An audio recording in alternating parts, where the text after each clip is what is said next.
The last Relox ship died in silence, its hull torn apart by missiles from the wounded Wanderer.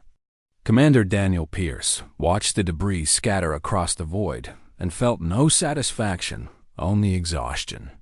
25 ships had fled the battle, and his crew had hunted down every single one. It had taken 18 hours of pursuit across the outer reaches of the solar system.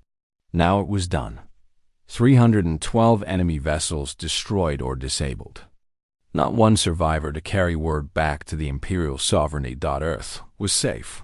Pierce slumped in his chair and let the weight of the past days settle over him. His ship was barely holding together, kept alive by the tireless efforts of Marcus Bell and the surviving engineering crew. 2 of his people were dead, Patricia Dunn in the explosion and another technician named Stephen Park, who had been caught in a hull breach. The rest were injured, exhausted, and running on nothing but determination. They had won, but the cost had been terrible. "Commander," Lieutenant Karen Shaw said from her station, her voice weak but steady, "I am detecting an incoming transmission. Unknown source. They are using our communication frequencies."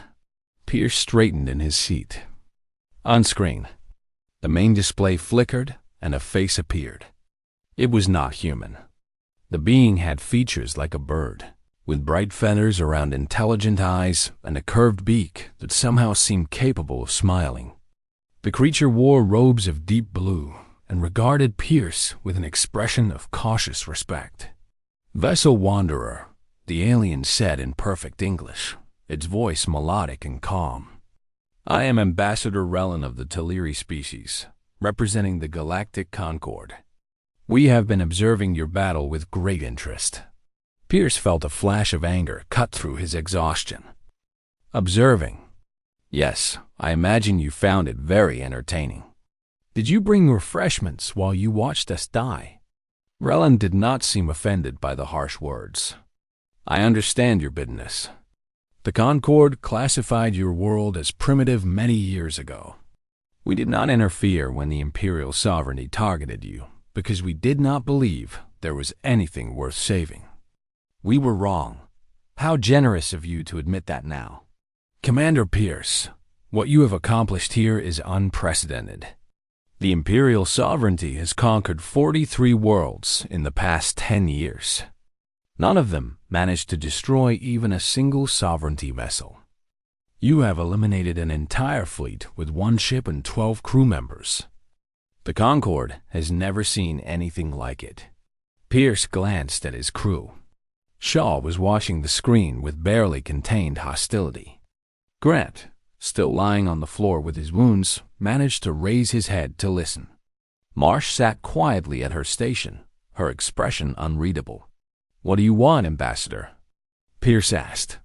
"The Concord is prepared to offer Earth immediate membership in our organization. Full protection under Concord law, access to trade and technology, representation in our governing councils. In exchange, we ask only that you share the weapon technology that allowed you to disable so many ships at once." Pierce was quiet for a long moment. The offer was everything humanity had wanted for 80 years. Acceptance, protection, a place among the stars. All they had to do was hand over their only advantage. "Let me ask you something, Ambassador. Before this battle, how many Concord species would have lifted a finger to help Earth?" Rellan hesitated. "Very few, I suspect. And how many of them stood by while the sovereignty conquered those 43 other worlds? How many of them watched innocent people be enslaved because fighting back would be inconvenient?" The Teleri ambassador did not answer, but his feathers rippled in what might have been shame. "Earth will not share the cascade generator technology," Pierce said firmly. "Not today. Not until the Concord explains why they abandoned us. Not until we know that joining your organization means more than being another primitive species to be used and discarded." He expected anger or threats. Instead, Rellan slowly nodded. "I understand. And for what it is worth, Commander, I believe you are right to be cautious. The Concorde has grown comfortable and complacent. Perhaps we need species like yours to remind us what courage looks like." The transmission ended, and the screen went dark. Pierce looked at his crew and saw something in their eyes that had not been there before. Pride, hope, the knowledge that they had changed something, that their sacrifice had meaning beyond just survival. "Take us home," Pierce ordered. "Earth is waiting." The journey back took 3 days at reduced speed, the Wanderer limping through space on damaged engines. Word had somehow reached Earth before them, carried by long-range sensors and communication relays. When the wounded ship finally entered orbit, it found the entire planet watching. Every television screen, every computer display, every communication device on Earth showed the same image. The Wanderer against the stars, battered and burned but still flying. A symbol of what humanity could accomplish when pushed to the edge. Admiral Gregory Cole was waiting when Pierce and his crew finally set foot on solid ground. The old soldier looked at them with eyes that glistened with emotion, his stern face softened by gratitude and relief. "You did it," Cole said simply. "You saved us all." Pierce shook his head. "We bought time. The Sovereignty will send another fleet eventually. They will want revenge for this humiliation. Then we will be ready." Cole gestured to a window that overlooked a massive construction facility. "President Moore has authorized the construction of 12 new vessels, each equipped with improved cascade generators. Dr. Marsh will lead the engineering team. We are building a fleet, Commander. A real fleet." Pierce looked out the window and saw the skeletal frames of ships taking shape. Workers swarmed over them, humans from every nation working together with desperate energy. The whole planet had united around a single purpose for the first time in history. 1 year later, the fleet was ready. 12 ships hung in formation above Earth. Sleek and powerful, each one named after a crew member who had served on the Wanderer. The flagship was called the Marcus Bell, in honor of the engineer who had kept them alive through the impossible battle.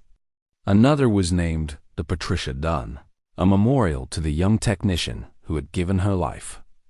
Commander Daniel Pierce stood on the bridge of the Bell, wearing the uniform of a newly promoted admiral. His crew surrounded him, the same faces that had fought beside him in the asteroid field, now joined by hundreds of new recruits eager to serve. "Admiral," Karen Shaw said from her station, her arm still bearing scars from her injuries. "Sensors are detecting incoming vessels. Multiple contacts." Pierce felt his stomach tighten. Had the Sovereignty returned already? Were they about to face another battle? Then the identification signals came through, and Shaw let out a surprised laugh. "They are Concorde ships. 100 of them. They are transmitting a greeting and a request for permission to join our formation." Pierce moved to the communication console and opened the channel. The familiar face of Ambassador Rellan appeared on the screen, the Teleri feathers bright with what Pierce had learned to recognize as happiness. "Admiral Pierce, the Galactic Concorde has voted to extend formal alliance to Earth. Not membership, but partnership. Equal standing between our species. 42 civilizations have committed ships to defend your world against any future Sovereignty attacks." Pierce stared at the screen, struggling to find words. A year ago, the galaxy had ignored humanity, dismissed them as primitives not worth saving. Now they were offering alliance, respect, recognition. Why? Pierce asked. What changed? Rellan's beak curved in what was definitely a smile. "You changed it, Admiral. You showed us that courage and determination matter more than technology or numbers. You reminded us what we are supposed to stand for. The Concorde lost its way, but your example has inspired us to find it again." Pierce looked out the viewport at the gathering fleet. Human ships and alien vessels forming together, 100 different species united in common purpose. It was beautiful in a way that made his chest ache. "Permission granted," Ambassador. Welcome to Earth's Defense Fleet." He turned to his crew, to Shaw and Grant and all the others who had been with him from the beginning. "Today is a new day for humanity," Pierce said. "For 80 years, the galaxy ignored us. They called us primitive. They left us to die. But we survived. We fought. And now we stand among them as equals." He paused, looking out at the stars that had once seemed so far away. "Let the galaxy know that humanity has arrived. And we are not going anywhere." The fleet moved into formation, human and alien ships flying together for the first time in history. Behind them, Earth turned slowly in the darkness. Blue and green and beautiful Dot no longer ignored, Dot no longer alone. Finally home among the stars. The bridge of the Wanderer was filled with smoke and the smell of burning circuits. Commander Daniel Pierce gripped the arms of his chair as the ship shook from another impact, watching the damage reports scroll across his display. Hull breaches on 3 decks. Shield generators failing. Ammunition running low. 12 minutes had never seemed so long. The Vrelok's fleet had surrounded them completely. 223 ships forming a sphere of death around the small human vessel. They fired in coordinated volleys, each wave of energy weapons testing the Wanderer's weakening defenses. Pierce had ordered evasive maneuvers, using every trick he knew to keep the ship alive, but there was only so much he could do. Shields at 18%. Lieutenant Karen Shaw reported from her station. "One more heavy hit and they will fail completely." "Keep firing," Pierce ordered. "Target their weapon systems. Make them afraid to get close." Shaw worked her console with fierce determination, sending missiles and energy bolts at any ship that approached too near. The Vreloks had learned to respect the human weapons by now. 4 more of their vessels drifted dead in space, victims of Shaw's precision shooting. But it was not enough. It could never be enough against such overwhelming numbers. Dr. Linda Marsh was on the floor near her console, bleeding from a cut on her forehead. She had been thrown from her seat by an explosion but had refused to leave the bridge. Her eyes were fixed on the cascade generator display, watching the power levels climb slowly toward full capacity. 8 minutes, she said through gritted teeth. 8 more minutes. In the engineering section, Chief Petty Officer Marcus Bell led his team through the damaged corridors, fighting to keep critical systems online. Power conduits had burst throughout the ship, and fires burned in several compartments. Bell worked with his bare hands, reconnecting cables and bypassing damaged circuits through pure determination. "Come on, girl," he muttered to the ship. "Just a little longer. Hold together a little longer." A young technician named Patricia Dunn worked beside him, her face pale but her movements steady. She had joined the crew only 6 months ago, transferred from a research station near Mars. This was supposed to be an exciting opportunity, a chance to be part of something historic. Now she was fighting to survive in a burning corridor while an alien fleet tried to kill them all. "Chief," Dunn said, "the main power coupling is failing. If it goes, we lose propulsion." Bell looked at the coupling and saw the damage. The metal was warped and glowing from heat stress, moments away from catastrophic failure. Repairing it properly would take hours. They had minutes. "Get me a coolant pack," Bell ordered, "and a welding torch. We are going to do this the ugly way." Back on the bridge, Pierce watched as a massive Vrelok's dreadnought moved into position directly ahead of them. The ship was 500 meters long, bristling with weapons, its hull decorated with symbols of conquest. This was the command vessel of Overlord Thesic himself, come to witness the final destruction of the annoying human ship. A communication came through the speakers. The same harsh clicking voice translated into mechanical English. "Human Commander, you have fought well for such a primitive species. The Overlord is impressed. He offers you one final chance to surrender.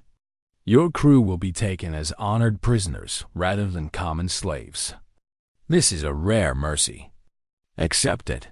Pierce looked at his exhausted crew. Shaw at her weapons console, blood dripping from a wound on her arm that she refused to treat. Grant on the floor, still calling out navigation corrections, despite his injuries. Marsh watching the cascade display with desperate hope. They could surrender. They could end the pain and fear. They could accept the enemy's offer and hope for the best. But they were human. And humans did not surrender.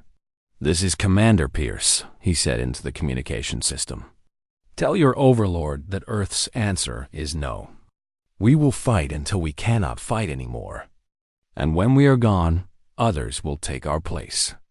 Humanity does not kneel." He cut the transmission and turned to his crew.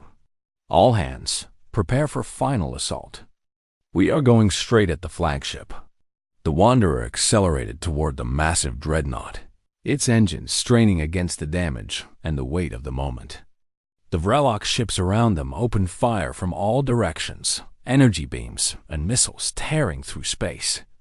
The human ship's shields collapsed under the onslaught, and armor plates began to melt and tear away. An explosion ripped through the lower decks, and Pierce felt the ship shudder in pain. Damage reports flooded his console, but he ignored them. All that mattered now was reaching the flagship, getting close enough for the cascade to work. 5 minutes, Marsh announced. "The generator is almost ready." "We do not have 5 minutes," Shaw replied grimly.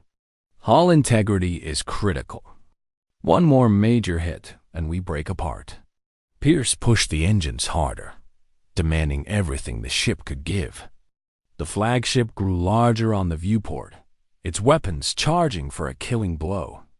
Around them, other Vrelok's vessels swarmed and fired, determined to destroy the stubborn human ship before it could do any more damage. In the engineering section, a power surge exploded through the corridor where Bell and Dunn were working. The blast caught them both, throwing them against the walls with brutal force. Bell struggled to his feet, his vision blurry and his body screaming in pain, and saw Dunn lying motionless on the floor. "Dunn!" "Patricia!" He crawled to her side and checked for a pulse. There was none. Bell closed his eyes for a moment, grief and rage mixing in his chest. Then he turned back to the damaged coupling and continued working. They could mourn later. If there was a later. On the bridge, the flagship fired its main weapon, a massive beam of green energy that cut through space toward the Wanderer. There was no way to dodge, no way to block it. Pierce watched it come and thought of his sister on Earth, of her children who would grow up as slaves if he failed. Then something extraordinary happened. Marcus Bell's repair held. The main power coupling stabilized and propulsion surged back to full strength. Grant, working through his pain, made a slight course correction at exactly the right moment. The killing beam missed the bridge by meters, burning through empty space instead of ending everything. 2 minutes, Marsh said, her voice cracking with emotion. "We are almost there." The Wanderer plunged into the heart of the enemy formation, passing through the gaps between warships, absorbing fire that should have destroyed it 3 times over. Pierce had stopped trying to evade, stopped worrying about damage. All that mattered was getting close enough. 1 minute. The flagship's weapons charged for another shot. Around them, dozens of Vrelok ships closed in for the kill. The Wanderer was burning, breaking, dying around them. But still they flew on. "Now," Marsh whispered. "It is ready. Full charge." Pierce did not hesitate. "Fire everything." Linda Marsh pressed the activation control, and the modified cascade generator released its full power in a single devastating wave.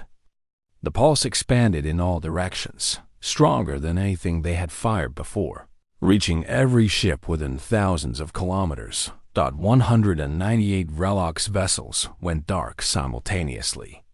Their weapons stopped firing. Their engines shut down. They became drifting hulks, powerless and helpless, Their crews trapped inside metal coffins. Including the flagship Dodd, the silence that followed was absolute. The Wanderer floated among the disabled ships, its own systems barely functioning. Smoke poured from breaches in its hull. Fires burned in compartments throughout the vessel. But it was alive. They were alive. Pierce let out a breath he did not know he had been holding. Shaw, the remaining ships. How many escaped the pulse? Karen Shaw checked her sensors with shaking hands. 25. They were outside the effective range. They are running. Full retreat toward the edge of the system. Pursue them, Pierce ordered quietly. Do not let any escape. The crew looked at him in surprise. The battle was won. The fleet was destroyed. Did it matter if a few ships got away? Pierce met their eyes with cold determination. If any of them reach sovereignty space, they will tell their masters what happened here. A larger fleet will come. A fleet prepared for the Cascade Generator. We cannot allow that. He was right. They all knew he was right. The Wanderer, broken and burning, turned to chase the fleeing survivors. Behind them, 25,000 Vrelok's crew members drifted in their disabled ships. Powerless to stop them. Earth would be safe. But only if no one lived to tell the tale. The asteroid field was a graveyard of ancient stone and ice, fragments left over from the birth of some distant solar system. Rocks tumbled slowly through the darkness, some as small as houses and others as large as cities. Radiation and debris made sensors unreliable. Navigation was nearly impossible at high speeds. Thought it was the perfect place for the Wanderer to hide. Commander Daniel Pierce guided his ship deep into the field, weaving between massive boulders and dodging clouds of smaller fragments. The hull scraped against ice crystals, leaving scratches in the armor, but causing no real damage. Behind them, the Vrelok's fleet hesitated at the edge of the field, their large warships too clumsy to follow directly. They are sending in fighters, Lieutenant Karen Shaw reported from her station. Smaller vessels, maybe 60 of them. The big ships are circling around, trying to cut off our escape routes. Pierce nodded. This was expected. The Vrelok's commanders were not fools, even if they were arrogant. They would adapt to the situation and use their numbers to overwhelm the Wanderer eventually. But eventually was not now. How long until the Cascade Generator is recharged? Pierce asked. Dr. Linda Marsh checked her readings. 3 hours and 40 minutes. The power systems are stable, but there is no way to speed up the process. Then we survive for 3 hours and 40 minutes. Pierce turned to Ensign Timothy Grant. Find me the densest part of this field. Somewhere the fighters cannot maneuver easily. Grant studied his navigation charts and pointed to a section of the display. There, a cluster of large asteroids with heavy debris clouds between them. Sensor coverage will be minimal for both sides. Take us there. The Wanderer dove deeper into the chaos, its engines pushing hard against the darkness. Behind them, the Vrelok's fighters followed, their smaller size allowing them to navigate the obstacles more easily than the cruisers and dreadnoughts. They fired as they chased, green energy bolts splashing against the Wanderer's shields and leaving burn marks on nearby rocks. Karen Shaw returned fire with the rear-facing weapons. Her shots precise and deadly. 2 fighters exploded in brilliant flashes of light. 3 more were forced to pull away, their hulls damaged by her attacks. But more kept coming, swarming toward the human ship like angry insects. Pierce watched the tactical display and made a decision. Shaw, hold your fire. Save ammunition for later. Karen looked surprised. Commander? Trust me. Grant, see that large asteroid on our port side? The one that looks like a broken tooth? I see it. Calculate its trajectory. I want to know exactly where it will be in 90 seconds. Grant worked his console quickly, his mathematical skills put to the ultimate test. "It will be here," he said, highlighting a point on the map. "Moving at approximately 40 meters per second, rotating on 2 axes." Pierce smiled grimly. "Perfect. Take us past it, as close as you can manage. Then fire maneuvering thrusters to push it toward the fighters behind us." The bridge crew exchanged glances. What Pierce was suggesting was insane. Using an asteroid as a weapon required precision that most pilots could not achieve. One mistake and they would crash into the rock themselves, but they had no other choice. The Wanderer swept past the broken-tooth asteroid. Close enough that Pierce could see the craters and cracks on its surface. At exactly the right moment, Grant fired the maneuvering thrusters in a short, controlled burst. The ship shook from the force, but the effect on the asteroid was much greater. The massive rock began to tumble differently.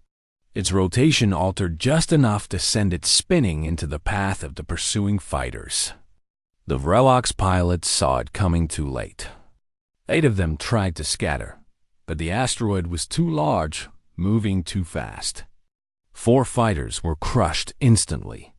2 more were clipped by fragments and sent spiraling out of control. Karen Shaw let out a sound of surprised admiration. "Did we just kill them with a rock?"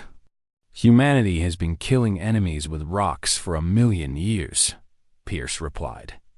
"I see no reason to stop now." The battle continued for hours.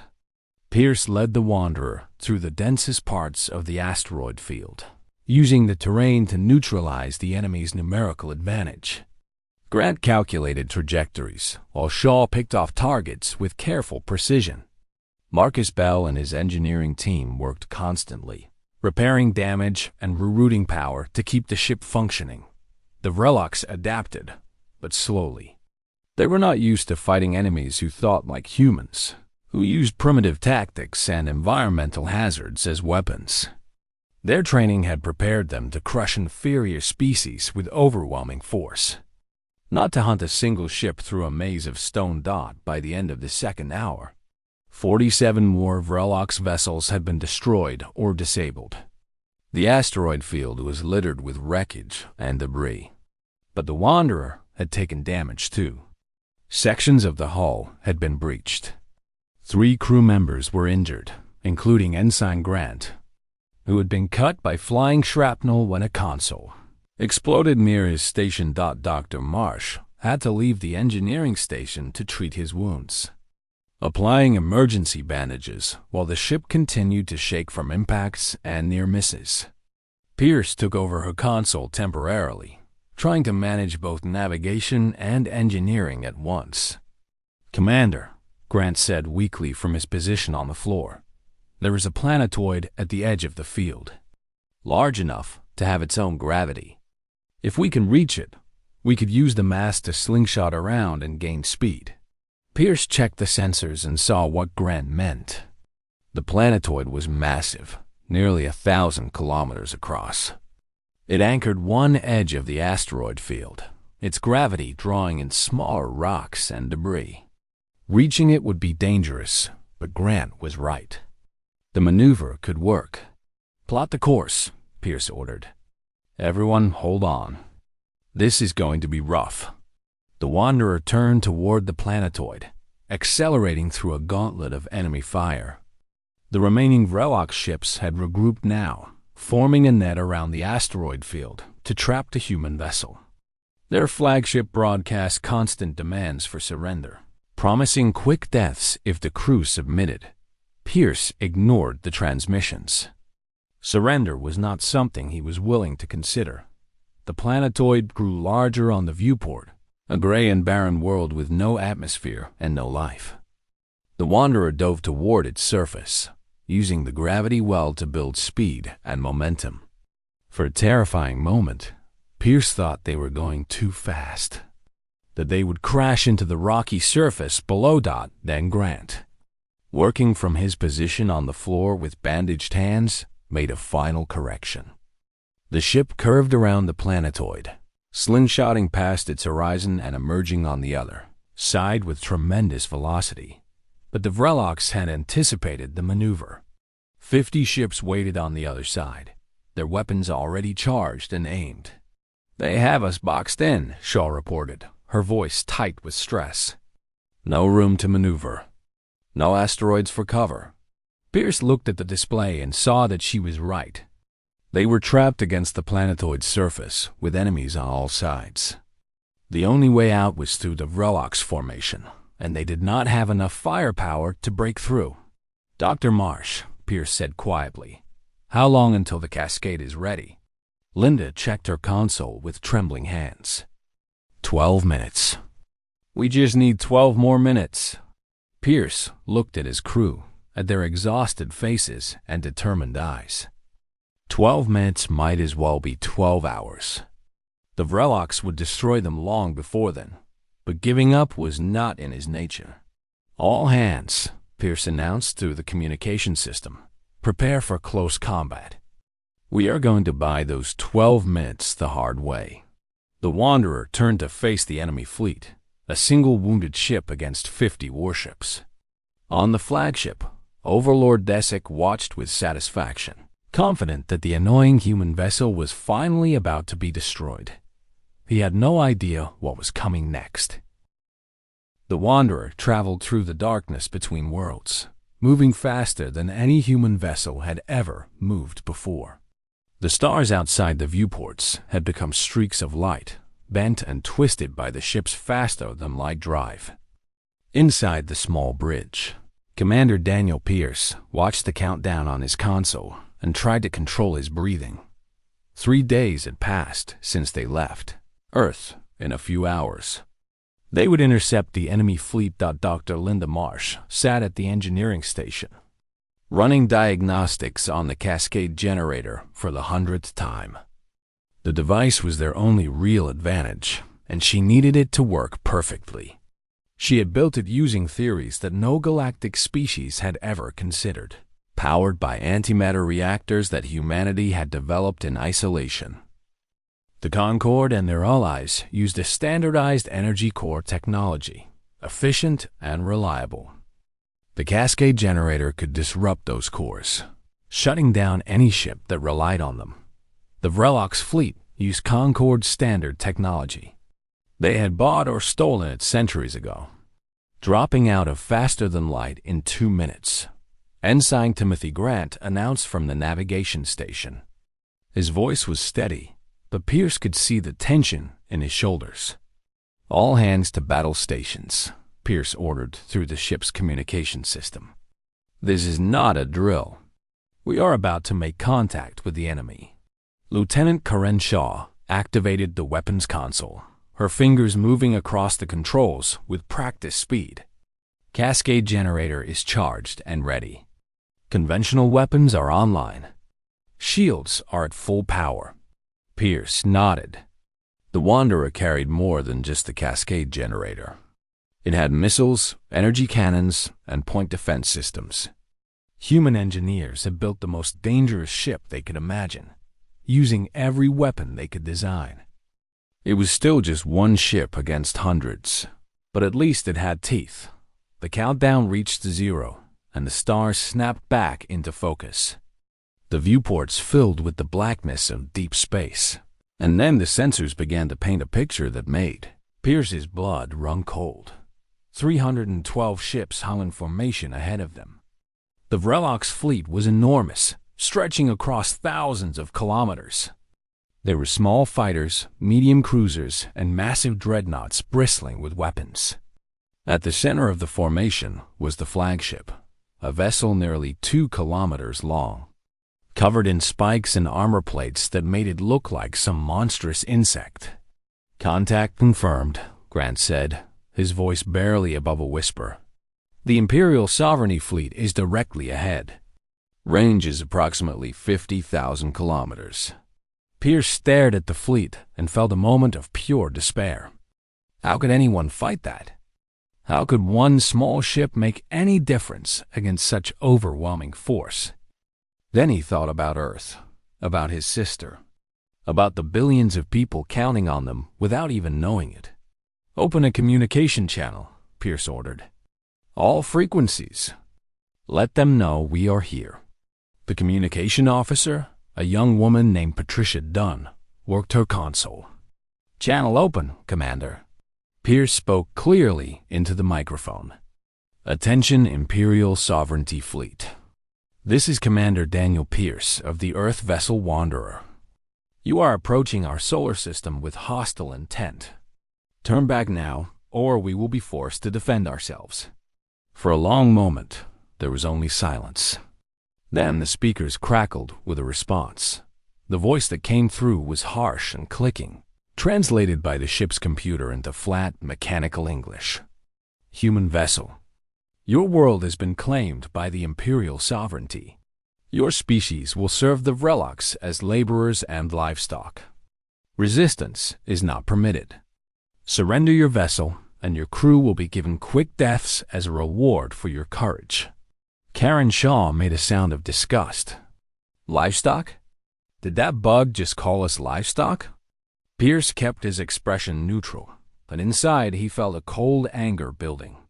The Vrelox did not see humans as people. They saw them as animals to be used and discarded. There would be no negotiation here, no peaceful solution. The sovereignty had come to conquer, and they expected no resistance. Sovereignty Fleet, Pierce replied. We reject your terms. Earth is not yours to take. If you want our world, you will have to fight for it. The Vrelox commander responded with what might have been laughter. One ship? You challenge us with one ship? Your species is more foolish than we believed. Very well, human. Die knowing that your world will follow. The communication cut off, and Pierce turned to his crew. Dr. Marsh, is the cascade generator ready for a focused burst? Linda nodded, her face pale but determined. Ready. I can target a specific area of the fleet. The Vanguard formation is about 40 ships. If we hit them at close range, they will all go dark. Then that is our first target. Pierce turned to Grant. Ensign, plot an intercept course. Take us right at them. Grant hesitated for just a moment. Sir, if we fly directly into their formation, they will fire on us from all directions. I know. But we need to be close for the cascade to work. Get us in there and get us out fast.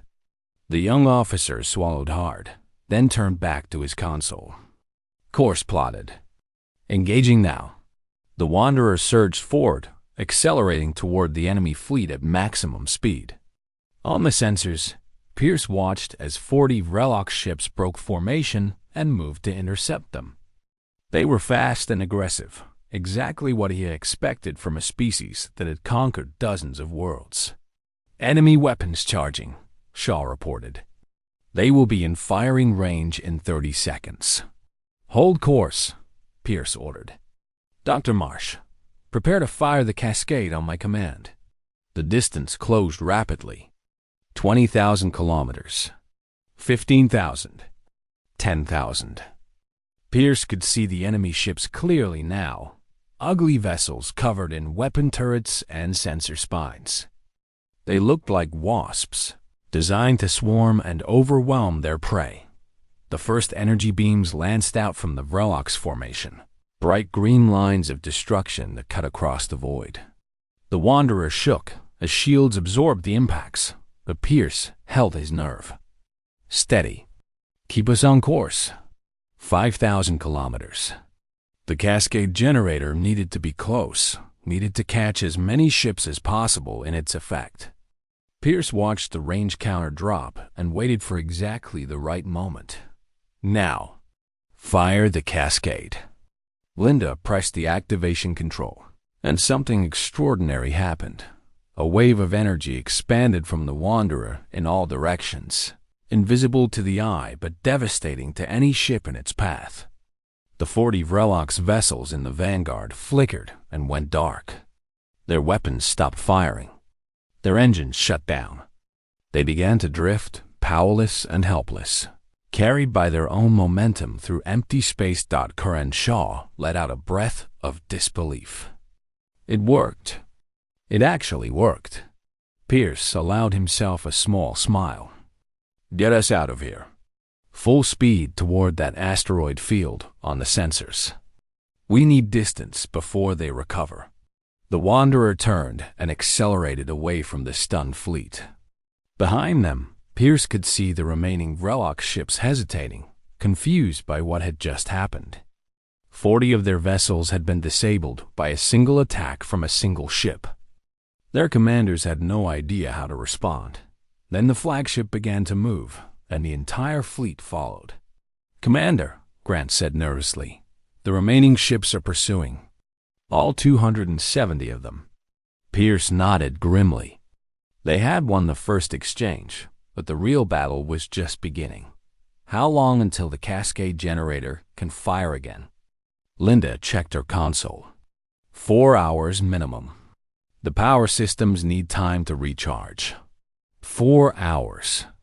They had to survive for 4 hours against an entire fleet with nothing but conventional weapons and human stubbornness. Pierce looked at the asteroid field growing larger on the viewport. It was dense and chaotic, filled with rocks ranging from pebbles to mountains. A dangerous place for any ship to navigate. Dangerous was exactly what they needed. "Take us in," Pierce ordered. "Let us show them how humans fight." The year was 2347, and Earth was alone. 80 years ago, humanity had discovered they were not the only intelligent species in the universe. A damaged alien scout ship had crashed in the mountains of Chile, and the world had changed forever. The governments of Earth had worked together to study the wreckage, to learn its secrets, and to understand what it meant for their place in the cosmos. What they learned was not encouraging. The Galactic Concord was a vast organization of over 400 spacefaring species. They controlled trade, set laws, and decided which worlds were worthy of joining their community. Earth had been evaluated by Concord observers decades ago, and the verdict had been simple. Humanity was primitive. Their technology was laughable. Their violent history made them dangerous. Earth was classified as a Class 7 world, which meant that all contact and trade with humans was strictly forbidden. The galaxy had looked at humanity and decided they were not worth knowing. "Commander." Daniel Pierce stood in the control room of the most secret facility on Earth. He was 42 years old, with gray appearing at his temples and lines around his eyes from years of stress and responsibility. The room was built inside a hollowed asteroid that orbited between Earth and Mars, hidden from any sensors that the Concord might use to watch the solar system. In the center of the room, displayed on a massive screen, was the Wanderer. The ship was not beautiful. It was rough and angular, built from human steel and alien components salvaged from the crashed scout vessel. It was 200 meters long, covered in armor plates and sensor arrays. It looked like something assembled in a garage by people who refused to give up. That was exactly what it was. Dr. Linda Marsh walked up beside Pierce and handed him a cup of coffee. She was 38, with dark hair pulled back in a practical ponytail and grease stains on her fingers that never seemed to wash away completely. She had spent 15 years of her life designing and building the Wanderer, and she loved it like a child. "She's ready," Linda said. "All systems are functional. The cascade generator is charged and stable. We could launch today if we needed to." Pierce nodded but did not smile. "I hoped we would have more time.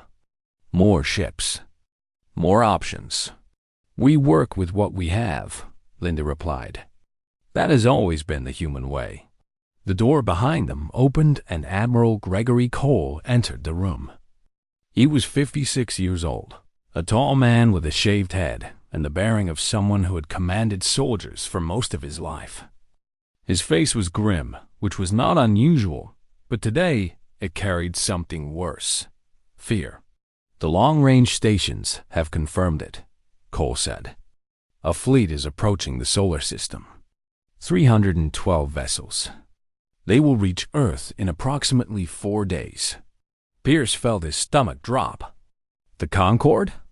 No, the Imperial sovereignty. The name hung in the air like poison. The Imperial sovereignty was not part of the Galactic Concorde. They were an empire of conquest, ruled by a species called the Vrelocs. Insectoid beings, 8 feet tall, with armored bodies, and a belief that all mammalian species were fit only for slavery. They had been expanding across the galactic fringe for decades, conquering world after world. Planets that the Concorde had abandoned or ignored, dot planets exactly like Earth. Why us? Linda asked. Why now? Because we are unprotected, Cole answered. The Concorde marked us as off-limits, but they never said they would defend us. The sovereignty knows that. They have been conquering every world the Concorde will not fight for. Earth is just the next name on their list. Pierce looked at the image of the Wanderer on the screen. 1 ship, 12 crew members. Against 300 warships. There is no one else, he said quietly. No other nations have ships. No allies are coming. It is just us. Cole nodded. I am ordering the launch of the Wanderer. Your mission is to intercept the Sovereignty fleet and delay them as long as possible. Buy time for the people of Earth to prepare whatever defenses they can. You mean buy time for them to say goodbye to their families, Pierce said. Cole did not argue. I mean, give them hope. Show them that humanity does not surrender. That we fight, even when we cannot win. Pierce was silent for a long moment. He thought about his sister back on Earth, about her 2 children who had never seen the stars. He thought about the billions of people who had no idea what was coming for them. He thought about the Concorde, watching from their safe distance, waiting to see humanity be erased from existence. Then he straightened his shoulders and turned to face the Admiral. The Wanderer will launch in 6 hours, Pierce said. I need to brief my crew. The crew of the Wanderer gathered in the small briefing room aboard the station. There were 12 of them in total, the best pilots and engineers and soldiers that Earth had to offer. They had trained for years, knowing that someday they might be called upon to defend their world. None of them had expected that day to come so soon. Lieutenant Karen Shaw was the youngest officer present, only 29 years old. She was the weapons specialist, responsible for the cascade generator and all of the ship's defensive systems. She had red hair cut short and a temper to match. But her hands were steady and her aim was perfect. Ensign Timothy Grant sat beside her, a navigation officer who had memorized every star chart in the solar system. He was 24, fresh-faced and eager. And he reminded Pierce of himself many years ago. Chief Petty Officer Marcus Bell was the oldest enlisted crew member, 35 years old with hands scarred from years of working with heavy machinery. He led the engineering team and kept the Wanderer, running through problems that would have stopped any other ship. Pierce looked at all of them and felt pride mixed with sorrow. They deserved better than this. They deserved a future where humanity was respected, where they could explore the stars without fear. Instead, they were being asked to fly into certain death. You all know why we are here, Pierce began. An enemy fleet is coming to enslave or destroy our world. We are the only ship that can reach them before they reach Earth. Our mission is to fight, to make them bleed for every kilometer they advance, to show them that humanity will not be conquered quietly. He paused, meeting each of their eyes in turn. I will not lie to you. The odds are impossible. We may not survive this. But if we do nothing, then Earth will fall without a single shot being fired in its defense. I cannot accept that. I will not accept that. Karen Shaw stood up from her seat. Commander, I did not join this program to live a long and boring life. I joined to make a difference. Point me at the enemy. One by one, the others stood as well. Timothy Grant, Marcus Bell, every single member of the crew. Pierce felt his throat tighten. Then let us go make history. 6 hours later, the Wanderer launched from its hidden dock and accelerated toward the stars. Behind it, Earth hung in the darkness, blue and green and beautiful. 8 billion people lived on that small world, and most of them had no idea that 12 humans were flying to meet an armada the galaxy had ignored. Earth for 80 years. In 4 days, the galaxy would learn that had been a mistake.